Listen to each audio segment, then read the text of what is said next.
2024ರಲ್ಲಿ ಶುರುವಾದಂತ ಸುನಿತಾರವರ ಬಾಹ್ಯಾಕಾಶ ಪ್ರಯಾಣ ಗುರೂಜಿರವರ ಕಾಲಜ್ಞಾನದಂತೆ 2025ರಲ್ಲಿ ಸಿಕ್ತು ಕ್ಲೈಮ್ಯಾಕ್ಸ್. ಸುನಿತಾ ವಿಲಿಯಮ್ಸ್ ಬಾಹ್ಯಾಕಾಶ ಪ್ರಯಾಣವನ್ನು 2024ರಲ್ಲಿ ಶುರು ಮಾಡಿದ್ರು. ಆದರೆ ಅವರು ಬಂದಿಳಿದಂಥದ್ದು 2025ರಲ್ಲಿ. ನಿಮ್ಮೆಲ್ಲರನ್ನ ಚಕಿತಗೊಳಿಸುವ ಆಗಿದೆ ಕಾಲಜ್ಞಾನದ ಈ ಭವಿಷ್ಯ. ಶ್ರೀ ಕಿರಣ್ ಕುಮಾರ್ ಗುರೂಜಿರವರ ಕಾಲಜ್ಞಾನದ ಭವಿಷ್ಯ ಇದು. ಇಂದು ನಮ್ಮೆಲ್ಲ ಭಾರತೀಯರಿಗೆ ರೋಚಕ, ವಿಜ್ಞಾನ, ಲೋಕ ಹೆಮ್ಮೆ ಪಡುವಂತಹ ಕ್ಷಣ. ಸುನಿತಾರವರಿಗೆ ಸಿಕ್ತು 9 ತಿಂಗಳ ತ್ರಿಶಂಕು ಸ್ಥಿತಿಗೆ ಕೊನೆಗೂ ಕೂಡ ಮುಕ್ತಿ ಸಿಕ್ಕಿದೆ. ಗುರೂಜಿರವರ ಭವಿಷ್ಯ ನಿಜವಾಗಿದೆ. ಇದು ಕೂಡ ಸಾಕ್ಷಿ ಇದಕ್ಕೆ. ವಿಜ್ಞಾನ ಲೋಕದ ಸಾಧನೆಗೆ ಸುಳಿವು ಕೊಟ್ಟಿದ್ರು ಗುರೂಜಿ. ಈ ಹಿಂದಿನ ಪ್ರತಿಯೊಂದು ವಿಚಾರಕ್ಕೂ ಕೂಡ 2025 ಕ್ಲೈಮ್ಯಾಕ್ಸ್ ಆಗುತ್ತೆ ಅಂತ. ಗುರೂಜಿರವರ ಪ್ರತಿಯೊಂದು ವಿಚಾರ ಅಕ್ಷರಶಃ ನಿಜವಾಗ್ತಾ ಇದೆ. ಬಾಹ್ಯಾಕಾಶದ ಮಹತ್ತರ ಸಾಧನೆಯ ಭವಿಷ್ಯವಾಣಿ ನಿಜವಾಯಿತು. 286 ದಿನಗಳ ಬಳಿಕ ಬಾಹ್ಯಾಕಾಶದಿಂದ ಸುನಿತಾ ವಿಲಿಯಮ್ಸ್ ಬಂದಿಳಿದಿದ್ದಾರೆ.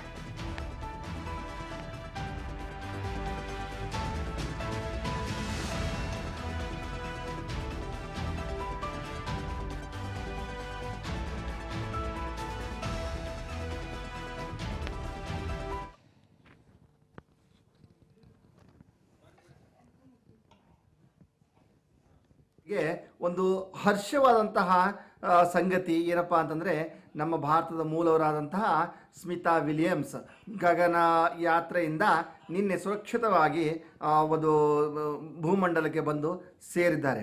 ಇವರು ಪ್ರಯಾಣ ಬೆಳೆಸಿದ್ದು ಯಾವಾಗಪ್ಪ ಅಂತಂದರೆ 2024 ಜೂನಲ್ಲಿ ಇವರು ಗಗನಯಾತ್ರೆಗಂತ ಪ್ರಯಾಣ ಬೆಳೆಸಿದ್ರು. ಅದೇ ವರ್ಷದಲ್ಲಿ ನಾನು ಸ್ಟಾರ್ಟಿಂಗ್ ಹೇಳಿದ್ದೆ, ಗಗನದಲ್ಲಿ ಅಂದರೆ ಖಗೋಳದಲ್ಲಿ ತುಂಬ ಒಂದು ಸ್ಪೇಸ್ ರಿಸರ್ಚ್ ಆಗುತ್ತೆ, ದೊಡ್ಡ ದೊಡ್ಡ ಸಂಗತಿಗಳು ಹೊರಗೆ ಬರುತ್ತೆ ಅಂತ ನಾವು ಆ ಟೈಮಲ್ಲಿ ಹೇಳಿದ್ದೀವಿ. ಮತ್ತು ಅದೇ ವರ್ಷ ಇನ್ನೇ ಏನು ಹೇಳಿದ್ದೆ ಅಂತಂದರೆ, ಎಷ್ಟೋ 2023-24ರಲ್ಲಿ ಟ್ರಿಗ್ಗರ್ ಆಗಿರೋ ಪ್ರಾಜೆಕ್ಟ್ಗಳು 2025ರಲ್ಲಿ ಅಂತ್ಯ ಆಗುತ್ತೆ ಅಂತ ಇದನ್ನು 2024 ಸ್ಟಾರ್ಟಿಂಗಲ್ಲೂ ಹೇಳಿದ್ದೆ. ಇದೇ ವರ್ಷ 2025 ಸ್ಟಾರ್ಟಿಂಗಲ್ಲೂ ಕೂಡ ಹೇಳಿದ್ದೀನಿ. ಸೊ ಇಲ್ಲಿ ನಾನು ಏನು ಹೇಳೋಕ್ಕೆ ಇಷ್ಟಪಡ್ತೀನಿ ಅಂದರೆ, ಸ್ಮಿತಾ ವಿಲಿಯಮ್ ಅವರು 2024 ಜೂನಲ್ಲಿ ಶುರು ಮಾಡಿದಂತಹ ಗಗನ ಯಾತ್ರೆಯನ್ನು ಅವರು 2025ಕ್ಕೆ ಎಂಡ್ ಆಯಿತು. ಆ್ಯಕ್ಚುಲಿ ಇನ್ಫ್ಯಾಕ್ಟು ಅವ್ರು ಮಾಡಿರುವಂಥ ಪ್ಲ್ಯಾನಿಂಗ್ ಕೇವಲ 8 ದಿನದ ಮಾತ್ರ ಇತ್ತು ಗಗನಯಾತ್ರೆ. ಆದರೆ ಆ ಸಂವತ್ಸರ ಫಲ, ಆ ಗ್ರಹಗಳ ಯುತಿಯು ಏನಂದರೆ, ಯಾವುದೆಲ್ಲ ಆ ಒಂದು 23-24ರಲ್ಲಿ ಹೊಸ ಪ್ರಾಜೆಕ್ಟ್ ಆಗಿರುತ್ತೋ 2025ರಲ್ಲೇ ಎಂಟ್ರಿ ಆಗಬೇಕು ಅಂತ ಆ ಒಂದು ಚೈನ್ ಸಿದ್ಧಾಂತನೇ ಹಾಗೆ ಇದೆ. ಸೊ ಇವರು 8 ದಿನದ ಒಂದು ಗಗನ ಯಾತ್ರೆಯನ್ನು ಆಲ್ಮೋಸ್ಟ್ 288 ಡೇಸ್ ಅಂದರೆ ಹೆಚ್ಚು ಕಡಿಮೆ 9 ತಿಂಗಳು ಅವರು ಎಕ್ಸ್ಪ್ಯಾಂಡ್ ಆಯಿತು. ಮತ್ತು ಅವರು ಇವಾಗ ಸುರಕ್ಷಿತವಾಗಿ ಒಂದು ಭೂಮಂಡಲಕ್ಕೆ ಬಂದು ತಲುಪಿದ್ದಾರೆ.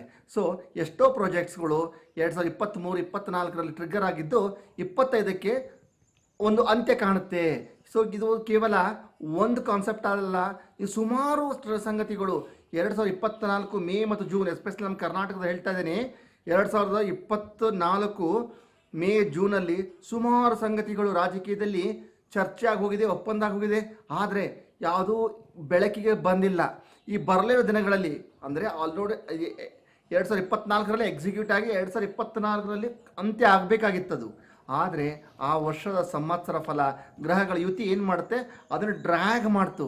ಸೊ ಇವಾಗ ಮೇ ಮತ್ತು ಜೂನ್ ಹತ್ತಿರ ಬಂದಾಗ ಎಷ್ಟೋ ಸಂಗತಿಗಳು 2024 ನಡೆದಿರುವಂಥದ್ದು ಎಕ್ಸ್ಪೋಸ್ ಆಗಿಬಿಡುತ್ತೆ. ಆವಾಗ ನೀವೇ ಹೇಳ್ತೀರಾ, ಓ ಇದು ಗುರೂಜಿ ಹೇಳಿದ್ರು 2024 ಮೇ ಜೂನಲ್ಲಿ ಆಗುತ್ತೆ ಅಂತ ಹೇಳಿದರು. ಸೊ ಅವಾಗೇ ಆಗೋಗಿದೆ. ಆದರೆ ಗ್ರಹಗಳ ಯುತಿಯಿಂದ ಕೆಲಗಳ ಪ್ಲಾನೆಟ್ಸ್ ಟ್ರಾನ್ಸಿಷನ್ನಿಂದ ಇದು ಎಕ್ಸ್ಟೆಂಡ್ ಆಗಿದೆ ಅಂತ ನಿಮ್ಗೆ ಅವಾಗ ಅರಿವು ಬರುತ್ತೆ. ಇದು ಎರಡೇ ಕಾನ್ಸೆಪ್ಟು.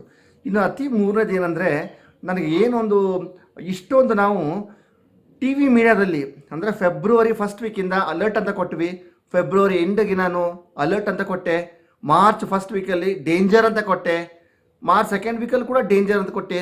ಯಾವ ಕಾನ್ಸೆಪ್ಟ್ಗೆ?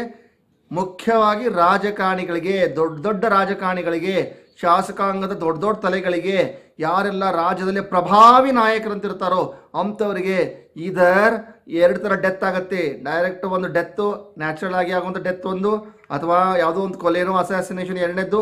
ಅದು ಬಿಟ್ಟರೆ ಪರ್ಯಾಯವಾಗಿ ಅವರೊಂದು ಯಾವುದೋ ಒಂದು ಸ್ಕ್ಯಾಮ್ಗೋ ಅಥವಾ ಸ್ಕ್ಯಾಂಡಲ್ಗೋ ಎಕ್ಸ್ಪೋಸ್ ಆಗಿ ಅವರ ಪೊಲಿಟಿಕಲ್ ಕರಿಯರ್ ಡೆತ್ ಆಗಬಹುದು ಅಂತ ಕೂಡ ಹೇಳಿದ್ದೆ. ಇವಾಗ ನೋಡ್ಬೋದು, ಸಾಧಾರಣ ಒಂದು 25 ದಿನ ಹಿಂದೆ ನಾನು ಯಾವಾಗ ಅಲರ್ಟ್ ಕೊಟ್ಟಿದ್ನೋ ಅದಾಗಿ 1 ವಾರಕ್ಕೆ ನಡೆದು ಹೋಗಿದೆ. ಬಟ್ ಸಂಗತಿ ಬಂದಿದ್ದು ನಿನ್ನೆ ನಮ್ಮ ಸದನದಲ್ಲಿ. ಒಬ್ಬರು ತುಮಕೂರು ಭಾಗದ ಪ್ರಭಾವಿ ಮಂತ್ರಿಗಳು, ಅವರೇನೆಂದರೆ ನಮ್ಮ ಸಿದ್ದರಾಮಯ್ಯವರಿಗೆ ತುಂಬ ಆಪ್ತ, ಹೆಚ್ಚು ಕಡಿಮೆ ಸಿದ್ದರಾಮಯ್ಯ ಲೆವೆಲ್ಗೆ ಇರುವಂಥವರು, ತುಂಬ ಸ್ಟ್ರಾಂಗ್ ಪರ್ಸನಾಲಿಟಿ ವ್ಯಕ್ತಿ ಏನು ಮಾಡಿದ್ದಾರೆ, ಹನಿ ಟ್ರ್ಯಾಪಲ್ಲಿ ಸಿಗಾಕೊಂಡ್ಬಿಟ್ಟಿದ್ದಾರೆ. ಹನಿ ಟ್ರ್ಯಾಪಲ್ಲಿ CD ಕೇಸಲ್ಲಿ ಸಿಗಾಕೊಂಡ್ಬಿಟ್ಟಿದ್ದಾರೆ. ಸೊ ಅದು ನಿನ್ನೆ ಸದನದಲ್ಲಿ ತುಂಬ ಸದ್ದು ಮಾಡ್ತು. ಇದು ಯಾವ ಥರ ಇದೆ ಅಂದರೆ ಬೂದಿ ಮುಚ್ಚಿದ ಕೆಂಡದ ಥರ ಇದೆ. ಇದು ಯಾವ ರೀತಿಯಾಗಿ ಎಕ್ಸ್ಪೋಸ್ ಆಗುತ್ತಾ ಮುಂದೆ ಗೊತ್ತಿಲ್ಲ, ಬಟ್ ಕಾದು ನೋಡೋಣ. ಸೊ ಇವಾಗಲೇ ಮತ್ತೆ ನಾನು ಎಲ್ಲ ರಾಜಕಾರಣಿಗಳಿಗೆ ವಿಶೇಷವಾಗಿ ನಾನು ಅಲರ್ಟ್ ಅಂತ ಕೊಡ್ತಾ ಇದ್ದೀನಿ.